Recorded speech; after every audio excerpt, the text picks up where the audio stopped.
Nerd Network family. Today we are discussing Power Book 3, Season 3 of RaisingKanan, Episode 3. I'm your host, Hot Nerd D, and today we have the lovely Hot Nerd Syd joining us. So say hi, Syd. Hey y'all. Yay, so happy to have you here. But before we dive in, don't forget to like, comment, and subscribe. And let's get to it, starting off with the episode's recap. So, this episode starts out with Ronnie completely unraveling and killing the bouncer for disrespecting him at the club, as we saw from last episode. Kanan is continuing his business with Paul's Bikes and Samrod as a supplier to expand his business. Juke is continuing to practice for her girl group audition with the help of Lou. But as we see further in the episode, Lou gets into a fight and ends up in jail for the night, which made him miss the audition. However, he does reconnect with a bar owner where he had the fight and is able to talk about proposing hosting local talent there in the future state. So we'll see how that all pans out for him. Stefano introduced Unique to his partners to expand his business. Ronnie, though, is upset that things are taking too long and that Rock has something to do with that.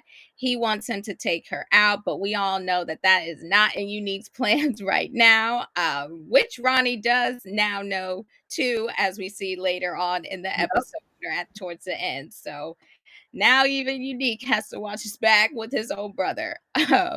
Marvin helps out Jannard, an old friend from his anger management courses. Detective Howard is feeling the pressure of Detective Foyle continuing to look into Detective Burke's death. However, the shooting with Sal and now also with Detective Burke is involving the FBI, who are now looking into everything and trying to build an even bigger case. Rock is trying to find ways to clean the rest of her money that she saved since she is quote unquote out. But as we know, that may not actually be true. But she may be going into using a hair salon to clean her money, which, is very reminiscent of the original Power series, as we do remember what Keisha's occupation was there. But I will pause here and want to get your take on your favorite part or what stood out to you during this episode.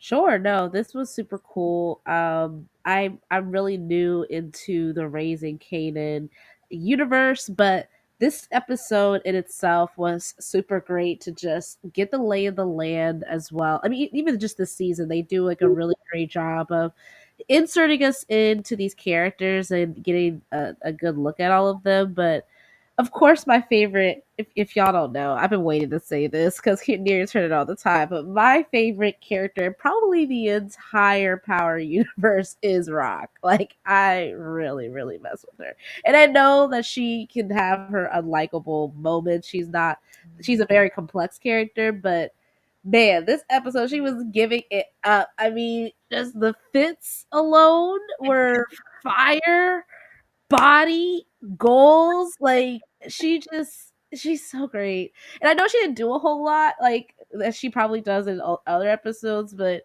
um sorry not sorry, that was my favorite part. Even I was living every single time she was on the screen. So that's me. And but what about you though? What was your favorite part? My favorite part definitely was Juke doing her audition. I feel like this was a big moment for her. I'm a little upset at Lou, for not being able to follow through on his part, because I definitely think that played a part in her overall like performance or how she felt going into it. But I'm just still so proud of her for doing it and completing it, because I know that that was very reminiscent and brought back memories of Nicole, even with her mom, who was also a singer. And, just being able to kind of go after her dreams in that moment. It was nice to see that. And also, in addition to that, see Marvin, her dad, like cheering her on and really being a good support system, because he's definitely that's come up, of course, throughout these recaps for the last couple episodes, that Marvin is definitely on his redemption tour right now, and he is definitely making his rounds, and I'm proud of him.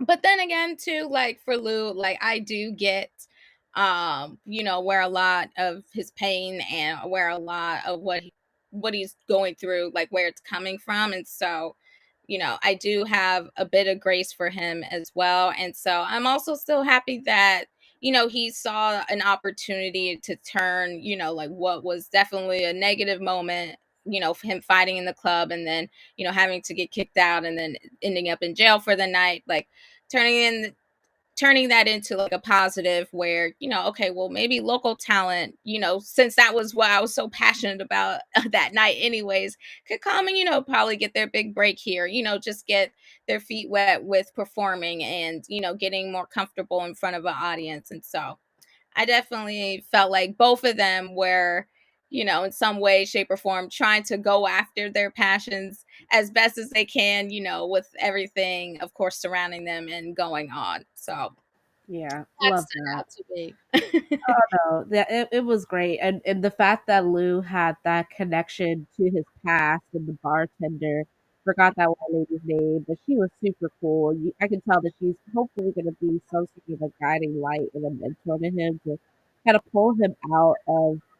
Hopefully, we'll see, but like that alcoholic stupor that he's in right now, because that's a disease in and of itself. But that was really cool to see just the through line there. And I completely agree with you though that he was supposed to be doing the set for Jukebox. Like she was supposed to have a whole audio behind her that they had practiced. It sounded so wonderful when they had practiced it um at home, earlier in the episode. But to see how they like kind of cut her off at the end there, Yeah, it was like, dang. that was Um, disrespectful. it Like, was, but that's the nature of the industry, I guess. You hear a lot of, I mean, but we really don't know if it's a no or not. I mean, I'm hoping that they turn it around. I don't know. Marvin said, though, he's going to spin the block if they don't. Girl, I was like, that's a dad right there. That was definitely a dad response. I mean, a bit extreme, but still a dad response right there. he's like, I'm gonna go gangster. I'm like, oh, okay, all right. Oh my gosh, what do you think about Ronnie? Because we have seen like his character, slowly but surely begin to unravel. But I think, we had a clear view now of what Ronnie is really capable of, or what he is willing to do. And so, what did you think about that opening scene? First off, my jaw dropped. My jaw hit the floor. I texted you like, "What is going on right now? Like, what happened? Like what? Huh? It just went from 0 to 100 Yeah, really, really quick. The guy didn't even know who he was. So it was like, but you're gonna know me now. Like, I don't know. Ronnie just gives me very, very odd vibes, very off kilter.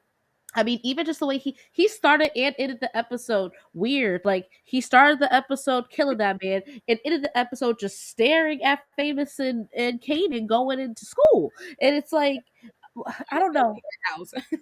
Yeah, oh, it was at their house. Sorry, I'm like, I thought it was school, my bad. Going into some sort of building. I'm like, oh my lord, Jesus! Like, who is this man? He just, I mean, I don't know. He's definitely gives me off kilter, but I know this is a little probably off topic, but kind of really not. This reminds me, like, when we're talking from a thematic perspective, like an updated themes of The Wire. Now, this is definitely like a lot more dramatized. Like The Wire was it felt a bit more um closer to like what was specifically going on. I mean, this was, but sorry, I was going to say that what was specifically going on in Baltimore.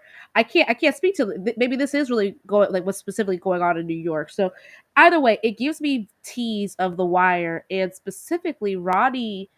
He doesn't have the same charisma as Omar, but just that assassin sort of nature that Omar from the original show, The Wire, gives gives is like what Roddy gives me. Like he's about it. Like and he even said it. He was like, "Listen, it's never too late to take out Rock. Like I'm ready to go." And we could see. I wrote down here like Rock is so worried about the Fed. She needs to be worried about Roddy. Like Roddy's the one who was watching her ass. Yeah, no, you definitely make a point. And then that even reminds me of that scene, like when Unique goes to her house and he's like, "Oh, you looking out for somebody else?" And she's like, "First of all, I'm not that worried about you, but second of all, I'm just worried about people who shouldn't be here." And like you said, her focus was in, okay, that means to me looking out for the feds, but has no idea that she has to be actually looking out for Ronnie, who was there Yep. looking and scoping them out and actually stalking them. And so, like you said, he is completely unraveling and completely unhinged as well. And we're getting now a taste of what he's really capable of, but we just don't know how far that will go, because like you said, he Right. didn't really know that bouncer. Like, they probably had one interaction, in totality, and that's where it went to. It went straight from, okay, like, I'm going to meet you after, and that's going to be the end of you, Yeah. versus some other sort of response. And so now we're definitely getting a clear picture of, like, almost like the warning signs from the previous episodes, from 1 and 2, like, hey, like from Unique's baby mama, she definitely has been calling him out, like, you have to do something about your brother. Like, he, is keeping calm in some degree right now, but he's still scaring us, like, with some of the things that he's doing. And Unique, being his brother, is a bit blinded by that right now. It's like, okay, like, he's this is just his character, like, this is just how he acts, but he's not going to take it too far. He's not going to do something too drastic. And now we're seeing that is just not even the case. And what's even, I think, scarier too, it's like, if it went to such extent for that stranger, like, what extent would he go then for his brother? Because his brother is also not falling in line in terms of, like, what he wants and how he thinks things should be executed. And so it's like, well, if a stranger could get you to that point, like, what can your own brother do? Or what could someone you actually have a connection with get you to? Or, like, what point would that be? And so he's definitely, like, the secret person that no one knows is really a threat, but is increasingly becoming, like, the largest threat out of Exactly. everyone.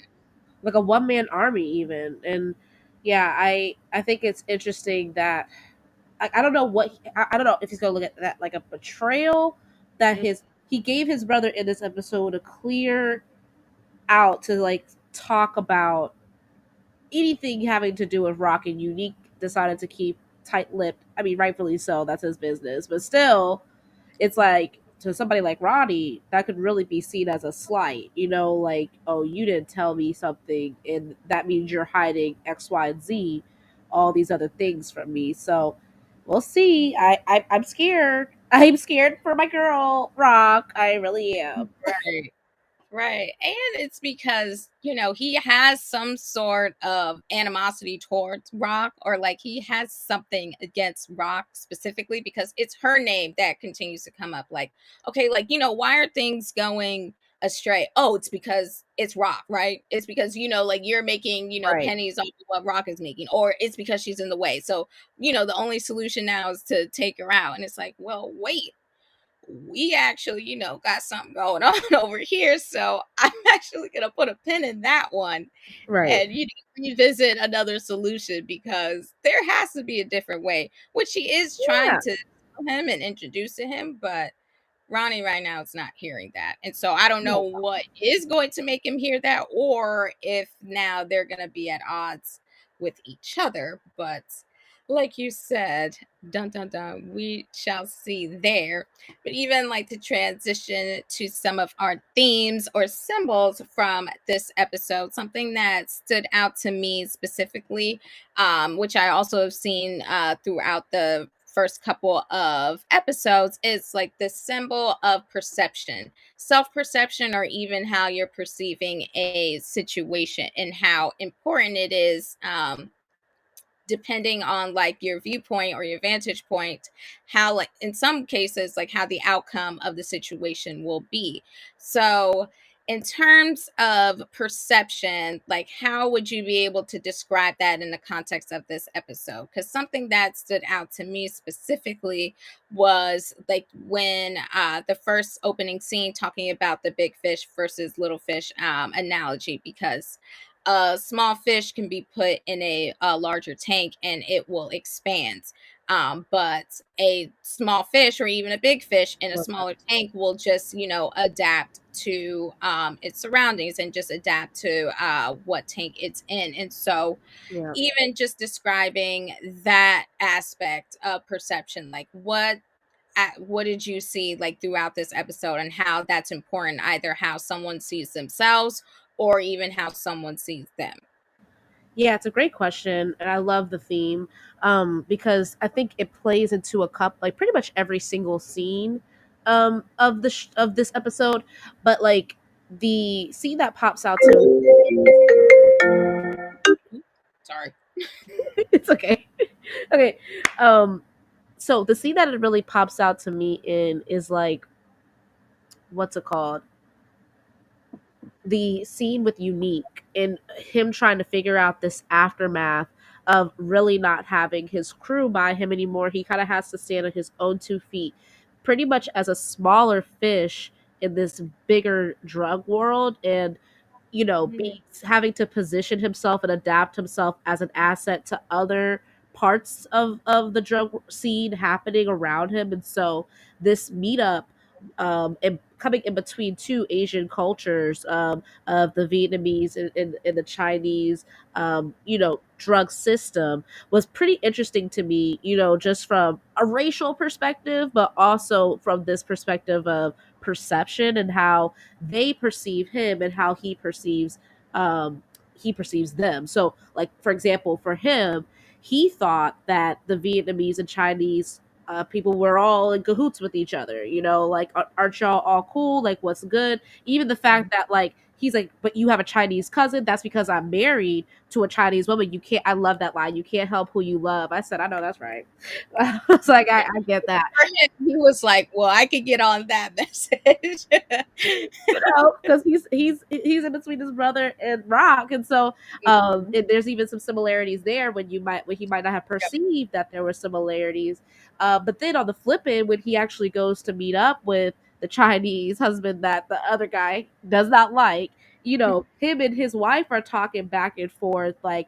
The wife is like, why is he black? I thought we were working with Italians, the white people. And the Chinese guy was like, look around at our neighborhood right now. He's not going to stick out. He's going to be perceived as a part of the neighborhood. And it's like, yeah, that was, I felt like perception was a huge um, theme there because they could both, everybody in this case could use it as an asset, but it's also, can sometimes be as an illusion in a sense of who they are to each other in relation to each other. But what do you think about that? Yes. No, I love that you touched on that. And that's her brother. Oh, The her main, brother. Got yeah, it. So I was like, her husband. her, and that's her brother. So that's yeah, so that's who they were talking to. No, but I literally wrote that part down with Unique when he was going to visit the different business partners that he was gonna have to be in cahoots with now, and how he has to see himself. Like he has to um go in there with that sort of like confidence in a sense. Like he had to go in there and assert himself for who he is and in a way how he could be an asset to them.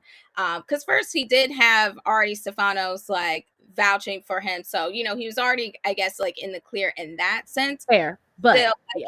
meeting them and having to prove himself to them like definitely was kind of key to how he perceives himself. Like he said, like, I'm a fighter. Like even if I am the last man standing, I'm not going to go down without a fight. And that is what they also can perceive of him as well. Like, okay, this may be somebody that is trustworthy, or this may be somebody that we can actually like invest in because of just how he is carrying himself or just how he does see himself.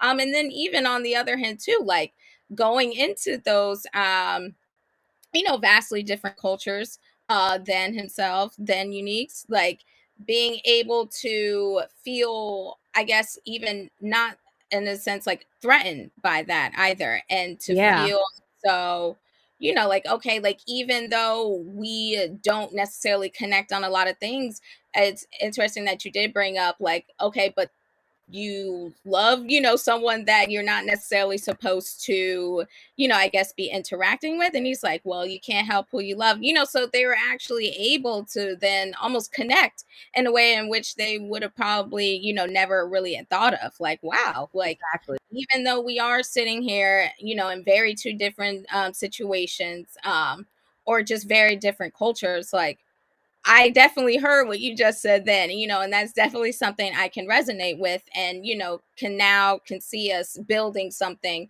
from here on out. And so, and then even too, with the brother, like, okay, like you said, like, we are dealing with Italians. We weren't, I didn't know we were dealing with somebody black. And he's like, well, they, once again, like, Italians may be a threat, but he is able to actually adapt. And, he actually, this is his neighborhood, which was also another, interesting, Exactly. factor too, like, and hinting at the, point of a lot of businesses in a lot of predominantly black areas are not owned by black Exactly. people.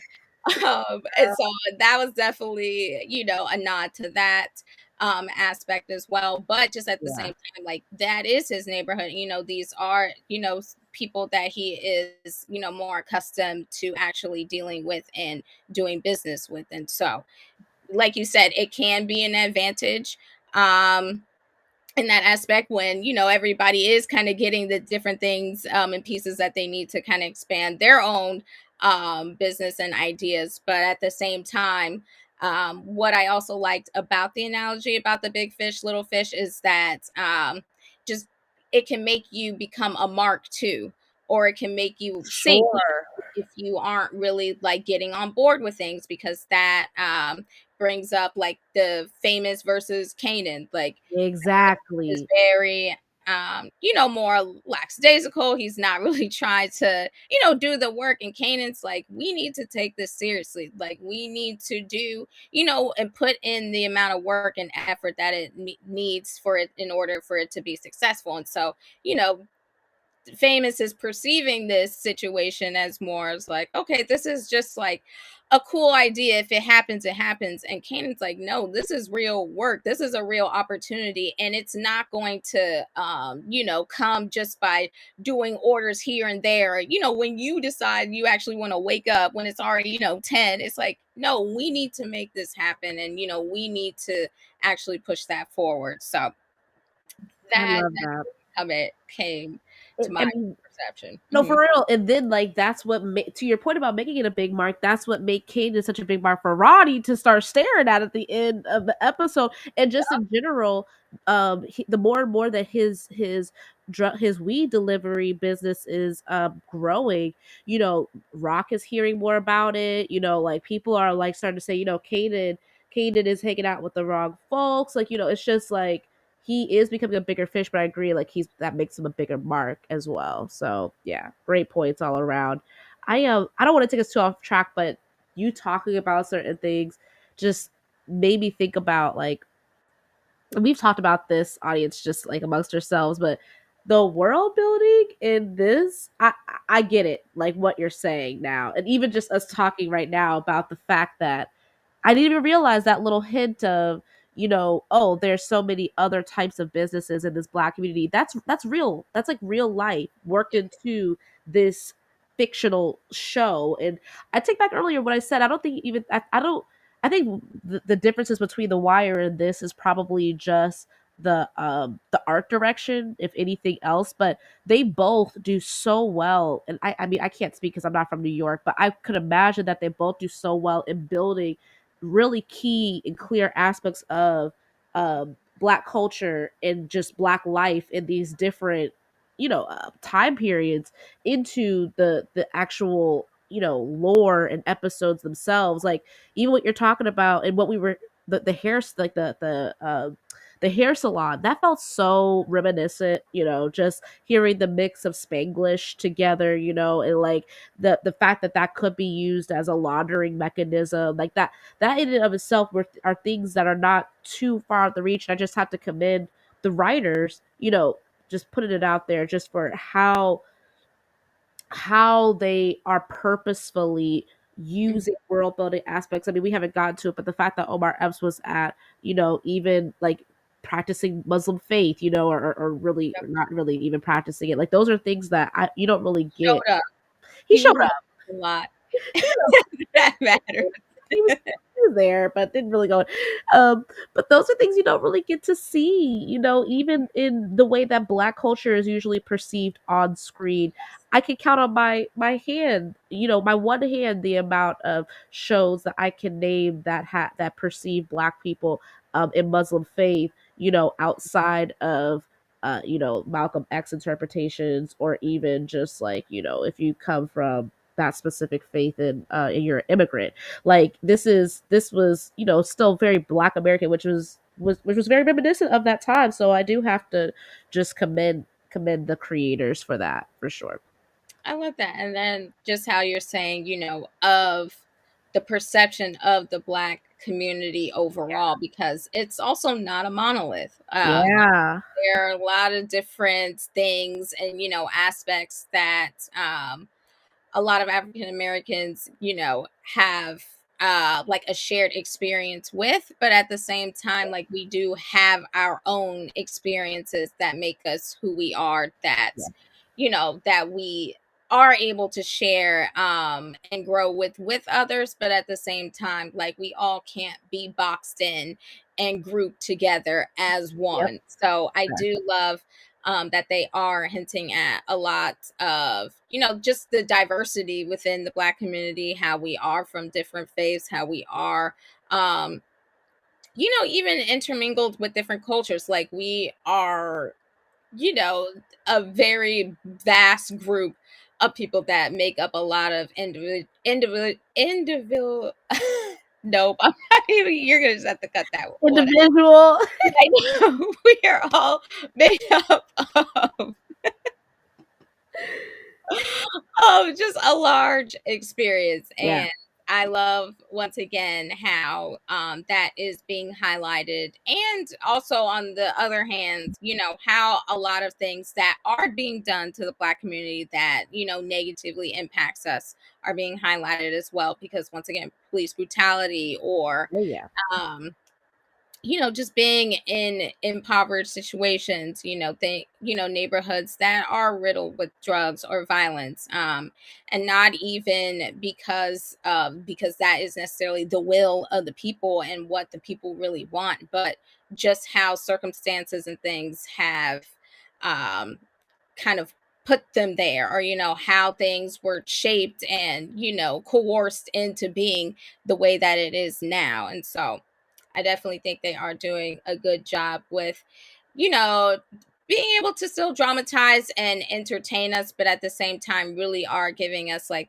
the historical facts and those historical pieces that, are really important and do, spark things just like what we're doing right now, which is conversation and being able to really talk about that. So it isn't just this one idea Yep. of what things are or what things should look like. And how that's not always so pretty, and how Right. that's not always so glamorous, and but it's still necessary, like it's still important conversations and important dialogue that we must be having and should be having amongst ourselves and even with others too. Oh yeah. Oh yeah. No. And it's like real outcomes that come from, it's not just there to like be like, hey, we checked the box. It's like real parts of the story to even incur motivations. I mean, I know for example with the even just the fact that this arc that we've talked about with Marvin, and the fact that like he has he's learning how to be a better father, but that was born out of having to work on his anger, which in a sense is born out of this sort of environment, like Yes. all of that makes sense from a storytelling perspective. It speaks to a lot of real life people, Yep. uh woes. And so no, I love it. I love it. And Yeah, I had to call it out when you said it, but Oh, no. no, I love that because I mean that is a huge part of perception, and that is a huge part of storytelling and being able to have, you know, black people actually writing black stories and being able to showcase you Period. know, our stories from a different lens or being able to showcase it in this way so that once again like the point does come across but you're able to still in some way learn the characters and also enjoy seeing them evolve and seeing them grow, especially like you bring up Marvin. He's the perfect example because of him being on his redemption tour right now and how important it is to allow someone the space to grow and for allow someone Oh the space yeah. to change their behavior and to, turn things around. I definitely think that Juke is really responding to that and can feel, the how genuine it actually is.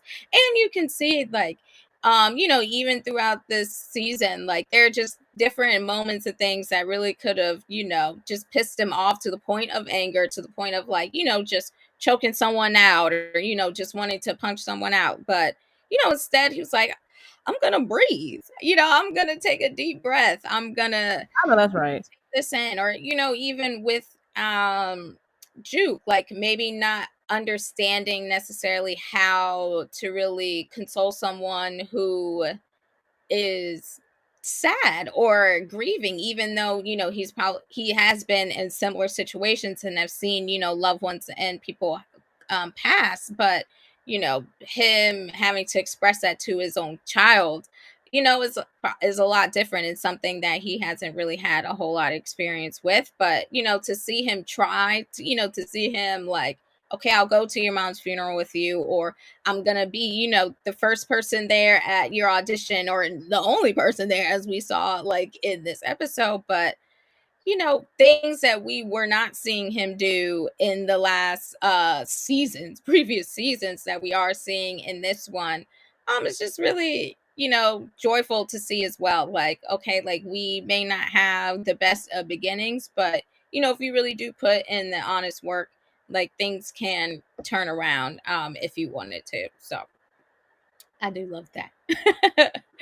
Oh my gosh, because then that even brings me to just talking about our characters, our faves, but just really in tying into perception, like, and how important self perception is and how someone sees themselves. And so I want to describe the characters in the context of confidence, because just like we were talking about with Juke at her audition, like, having Lou with the reinforcements there versus not, definitely played with her confidence. Even what we just even talked about with Unique and the business partners, how his self-confidence had to come through for him to even be successful during those conversations. Or even Shirley, who was the bar owner, saying how she was appreciative of Lou defending her in that moment, even though she said, I'm a lover, not a fighter, so you don't necessarily have to defend me physically. But it felt nice to have someone you know respect me and respect the place that I'm also trying to govern. So what were your takes on the characters, and what would you say in the context of confidence throughout this episode? So from this context, like I feel like what I was seeing as far as confidence, it's hard to like not talk about it and not talk about like jukebox and like just how her journey was, like what she needed, and what we all need when it comes to putting our art and our craft out there. And that is one, of course, our support system.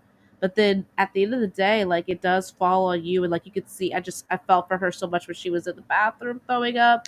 And then that other girl came in and was like, it's time to deliver. Quick question though. Did that cocky girl look like Ashley from Fresh Prince of Bel Air? Was I tripping? I didn't even get that much of a good look at her, but now you're gonna make me go back and watch to see. Because I don't know, but yeah, I'm curious. yeah, I don't know if they would put her in that little of a role, but like she just looked like her. But either way, that girl giving her the TikTok, I think, was the last bit of like confidence, or she gave her that last boost of confidence that Mhm. she needed to be able to go out there and stand 10 toes on her singing. And I thought that she took it very well when they cut her off. She didn't like crumble down. I think that the relief of it being over and it being left in somebody else's hands really helped. But I think that that was like the this perception of like if she's able to make it or not, if this is something like I felt like she was putting a lot of her value on this one audition, and that could be that could be I'm trying to find the right analogy for it, but that could be both a blessing and a curse, because it's like, yes, this is something that can motivate you and get you going in the right direction. But if it doesn't work out the way that you wanted it to, I hope that you still have the wherewithal and the confidence within yourself to keep trying to master your craft and your vision. And so I did like the way she handled it so far. We'll see how the rest of the fallout is in the next episode, but I thought that her journey of confidence was the most accentuated in this Mhm. episode. What were your thoughts, though? Well, I love that that take on it, especially in terms of like this being something that one can really boost her confidence, or at the same time, something that can really crush her at the same time. Because if you kind of compare her to Unique, it's very different, where he's like, he does have to face that kind of like backlash almost immediately. So it's almost as if, what would she have done if they would immediately told her, like, it's going to be a no for us, or like, sorry, we're going to have to go with someone else. And where I see like the difference. And so, like you said, like I really do hope, and I do applaud her for her response, and being able to kind of take it graciously, and like you said, like leave it up to someone else to kind of decide. But at the same time, it does make me think of Unique in that context, because he is getting that backlash, and he's able to actually kind of stand on what he just said. And so that's where I think, like you said, like that journey of confidence, being able to kind of continue like picking yourself up after you've been put down. So, one, after the first hurdle with Stefano saying, like, okay, I do want to work with you, he's like, okay, well, now you have to meet my business partners. Okay, meeting his business partners trying to give him a little bit of pushback too. Like, but he's like, nope, I'm still gonna, stand here, I'm still going to take it, but I'm still ready to do exactly what I came and proposed to do. So nothing has changed. And so I definitely, really do hope that, Jukebox isn't completely crushed um by this, if it doesn't necessarily go in her way. But like, I definitely do love that you brought up, like, there is an evolution in a way, or there's a growth period to confidence. And it may, come after the fifth time you already been knocked down, but you can kind of see like where people are on in that journey, or in that kind of spectrum, when you do kind of compare Jukebox and Unique in the same episode, uh, Oh dealing yeah, with the same similar things. absolutely, yeah. And Unique, who of course has a little bit more years on him and Yeah, has been for in this game for a longer time, it makes sense that he carries himself with a bit more swag.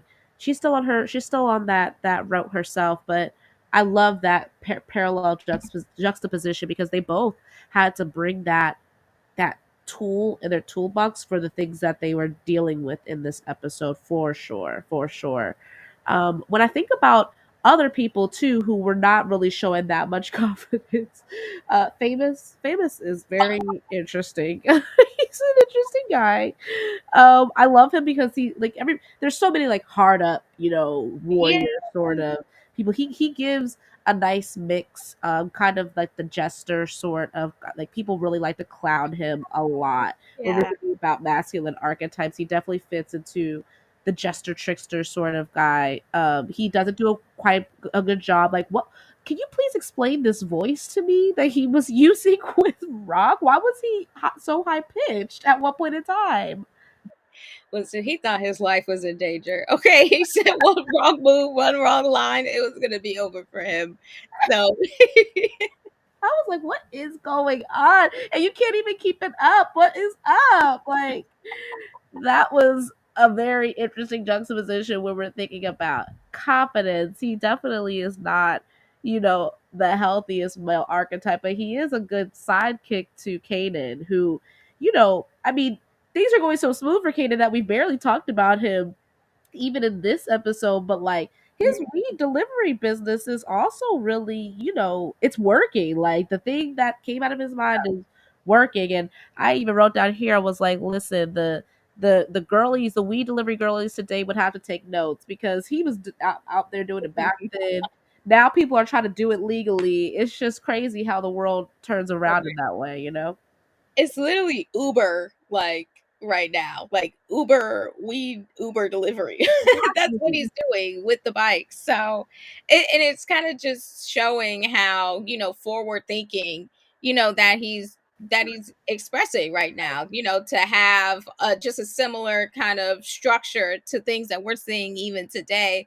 That was what 30, 40 plus years ago. Like it's just kind of speaking to where his mindset was even as a kid. And so I definitely love that you did bring him up because he definitely just came to mind as well in terms of confidence. And we definitely saw his confidence, rise to the top in this episode, specifically with his business and, seeing how okay, like he gave it a shot. He really, put the necessary steps in, and now he's seeing, how much it can grow and how much it's really expanding. And he's like, wow, we didn't even touch Manhattan yet. And so it's like, now I think we're even ready for that. And so he is, definitely on, growing in his journey of confidence. But then at the same time, it makes me think about like, even in that evolution of confidence, like where or if it does like cross into a bit of arrogance and like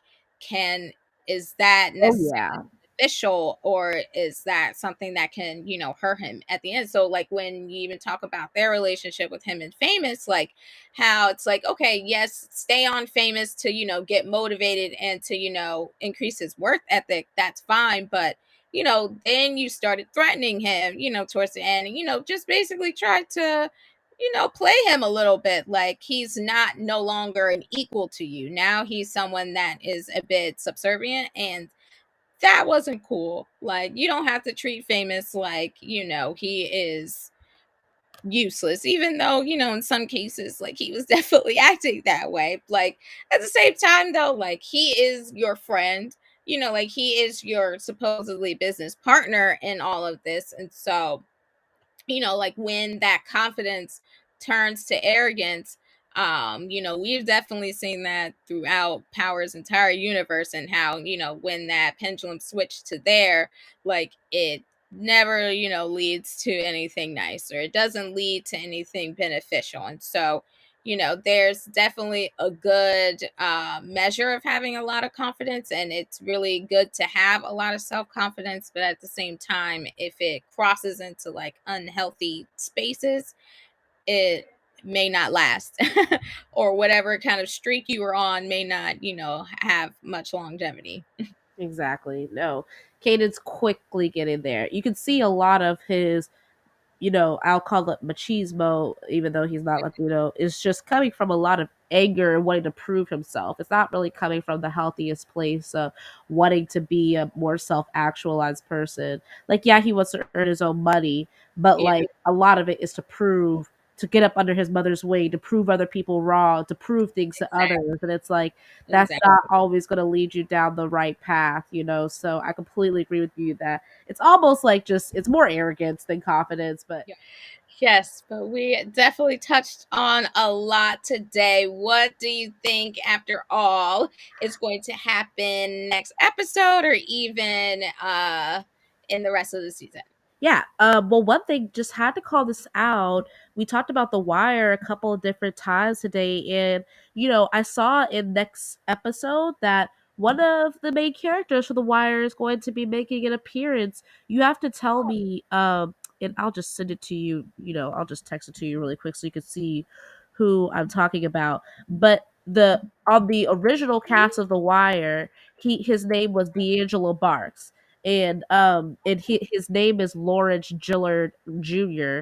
But I don't know if he's appeared in Raising Kanan before. You would have to tell me. But I see that he's going to be on the next episode. He's wearing glasses. He's like an older guy. I don't know who he's going to be playing. Hold on, the Rhymes of the Raising, but as Dean, distributor of the drugs to Unique and Raquel. Is that his name? Dean, Deen. Oh, this seems like is it just starting as of this, like his character starts as of this season? Because He I'm not. might he might be. Hold on, let me see. Lawrence, where's he at? Lawrence Skillard as Jr. as Dean, distributor of the drugs to Unique and Raquel Thomas. He's recurring, so he's a recurring character. But I think, yeah, this is his first. I think this is his first season. Yeah, because he doesn't have seasons 1 and 2 next to him. So Okay, okay. I was yeah, like, whew, you I missed that one. Or okay. It does say again his season starts 3 because their original supplier was Latino, so yeah, and he he's was not definitely not. black.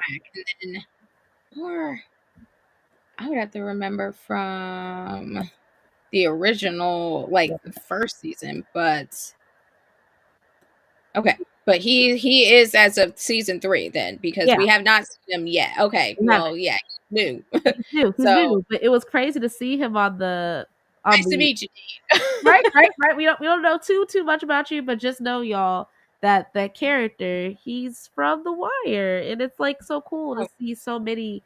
Method Man was on Tyreek's, season. It's just so cool to see so many people who were of this genre beforehand, and almost like a even like a godfather to this whole. Like, it's like I feel like the Power Universe or the Wire walk so the Power Universe could fly, and it's like this is the type of content that is really speaking to a piece of Black culture, and so it's just cool to see these actors refiltering in and supporting this whole lore. So I'm excited to see how his character does and what he does to play into the whole story. I'm excited to see my girl Rock. I was confused. I was like, Rock, I could use the money to fill up the house with furniture. You Neri knows how much I love furniture. Okay, I can use some drug money to do it if you just give me a chance. But I know she's gonna figure it out how to launder the money outside of freaking furniture. And I we were talking about it before, but it's like I want to see Jukebox fly, but obviously we meet Jukebox in the original Power series, and she's not a singer anymore. So, I'm just wondering what leads her down that path, and I feel like it's gonna break my heart. So I don't want to really yeah. see that, but I hope she does get a chance to be a part of a girl group, at one point in time in her life. So yeah, that's my predictions. Yes. That was exactly my take on Jukes. It's like we do see, what she kind of ends up to be. So it's like, oh, what is that? Like, breaking moment. And like you said, I don't want to see it either, but it's almost like that is what they're like gearing us up towards. Oh yeah. To see her, drastically switch to going to the military or, joining the police force. In some capacity. So, I am anticipating it, but yes, I don't want to see that. Because in a way, I do want her and Lou to like, join forces and be able to take off musically, but it just doesn't seem so likely for them. So I wonder what, in a way their downfall will be, even though I'm not asking for it. I just am anticipating that. So that there, I'm scared though for Marvin, in a way, Yeah. because I know even from the previous episode, like when he did kill Sal, that they're still, going to definitely he still has like eyes on him. And so I don't know, like how long his trajectory is going to be, knowing that that is a major part of his portion of how he contributes, being basically the Terminator in a lot of cases. So it's like I'm scared for, what is to come possibly for him, just because once again how we talked about his relationship with jukebox and how it's growing and how they're actually really being able to bond. It would just be sad to see that severed, in a sad way. So but I'm still anticipating in some way, some degree, because there's just not a long trajectory for the types of things that he has to do. uh I know Rock is gonna find out about Kanan and what he's doing, so I wonder just how they're gonna butt heads, because they're already definitely showing that they can't get along, that Kanan wants nothing to do with his mom. But I just wonder, like what the actual aftermath is going to look like, and like what will be their boiling point, honestly, for even one another. And I think Detective Howard, Omar Epps, he's gonna get caught, like, and he's probably gonna take the fall Oh yeah. mostly what is going on. And he might, do so gladly, because he actually, enjoys that, knowing that Kanan is his son. Like, he does in some way, shape, or form want to protect him and want to be an active part in his life. So, he might take that as some sort of honor. But honestly, he's also has a very interesting character too. So we don't know, if he's that, nice either. So Bro, I was like, Omar, you used to be like one of the people I was crushing after. I'm like, I don't know if I can do that here. Kind of gone down. Kind of lost some cookies. Lost some cookie points here. But no, I can see that. I can for yeah, sure see him wanting to do the honorable thing for his son. And that's like, taking some sort of fall for him. It's messy, bro. It's I know it is very messy. messy. So we do not know, but I am excited to find out. But that Me will too. be a wrap for this week's recap. Thank you for Woo-hoo. joining us again, Sid. Always a Of pleasure to have you here. course. Come back to future episodes if For you sure. definitely want to discuss if any of our predictions came true, Yeah. which, for some of them, we hope they don't.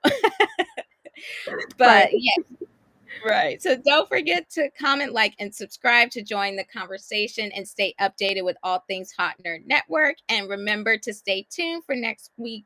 For next week's recap of Power Book 3, Raising Kanan. We can't wait to see where the story takes us. But until then, stay nerdy. Bye, y'all. Okay, that was really late. That was, you have to cut that out.